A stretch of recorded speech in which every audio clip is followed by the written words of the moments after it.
Welcome to the Soil Inventory Talk Show. My name is Grace Riro, a farmer. I'm glad that you had time and chance to come and have this discussion with me today. So the last time that we had a discussion, we were speaking about markets and how to get a proper market for your produce and how to know what variety is preferred out there. So on today, we have an update on the field. Remember, we are to share the whole experience with you of our field operations. And so an update is that at the farm, we are now getting prepared for the next season.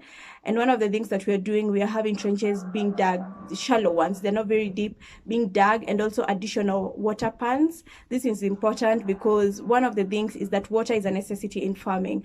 And where the farm is located, it gets, when it rains, it gets marshy at times, and there's a lot of water logging. And so we get ways of how to drain this water, but also store this water because it will be important. It will help us in the seasons that seem drier. And so I'll share the photos and the short clips or videos that I had done when I visited the farm and after this video. So on something else, one of the crops, I settled on one of the crops that I'll be doing this season. So this coming season, I'll most definitely do potatoes, and I'll be doing cabbages, I'll be doing Brussels sprouts, and some carrots. So I'll not do kales. I'll not do a fresh of the kales and the spinach. Reason being, the ones that are existing right now, they're still productive, and so there's no need of replacing them. So for the potatoes, an update is that I've settled for the variety that I want, and I prefer the Shangi variety. One of the reasons why I prefer Shangi variety is because it's well adapted to the area that I'll be doing my farming. Secondly, it takes a lesser time to sprout, and also it cooks easy and it has a better taste. So it's important before you choose your crop, after you've chosen your crop that you'll be doing, it's important to know the variety that you'll be doing. It's very key to consider variety. For the cabbage, I'm yet to decide the variety that I'll be doing, but once I do that, you'll get an update on that also. So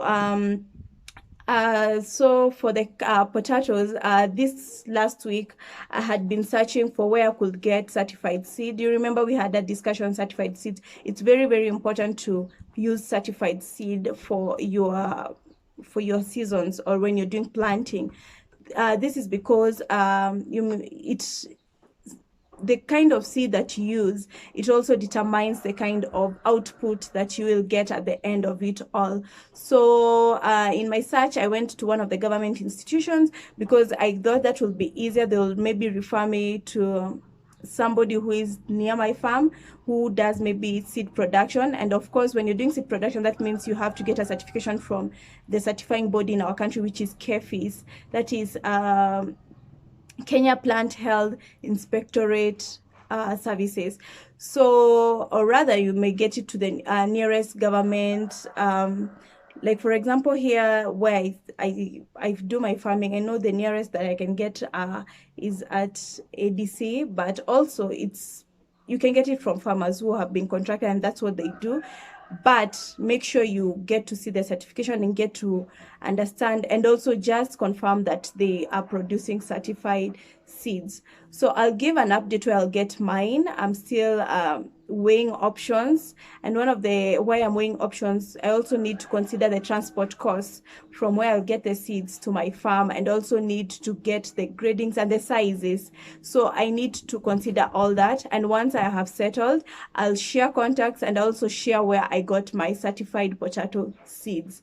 So, but first things first, I need to have a basic soil testing before planting.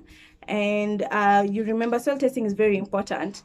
Soil testing is important because you need to know the condition of your soil. You need to know the status of your soil. You need to know what the strengths of your soil are. You need to know the pH. The pH is also very important. You need to know the pH, the minerals that are in your soil. You need to know what you're going to use because when you're planting, at times when we're using fertilizers and when we're using these agricultural inputs, you just don't put them. You need to put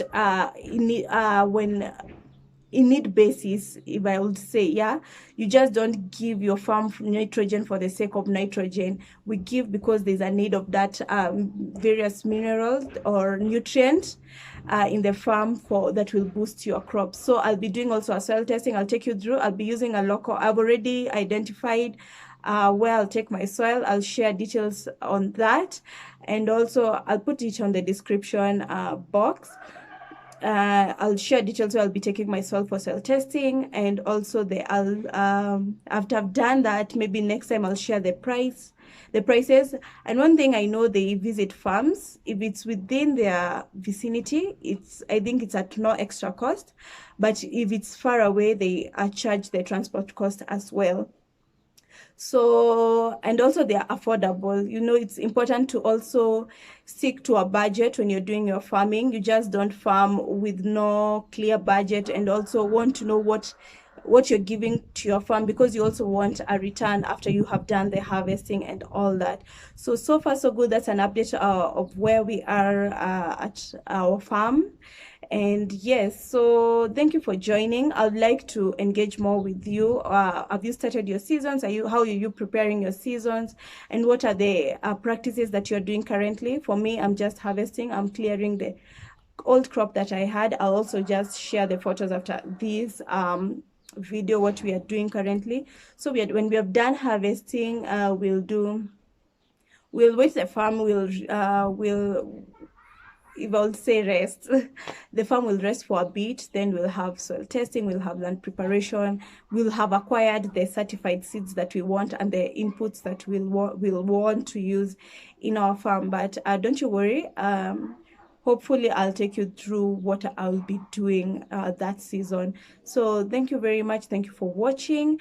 Feel free also to ask questions and also engage. I'll be glad to answer them.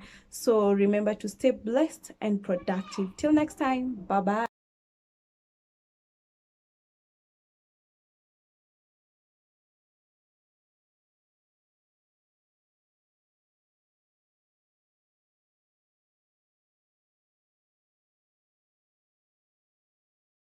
This is the current operation together with the harvesting, that we get to dig as many as we can, because as I told you earlier, in our field, or rather the farm here, floods a lot when it rains, and it also gets very dry at times. So we need to know how to store that amount of water. We need to know, so generally we need to know how to store this water. So yeah, that's the update that we have so far.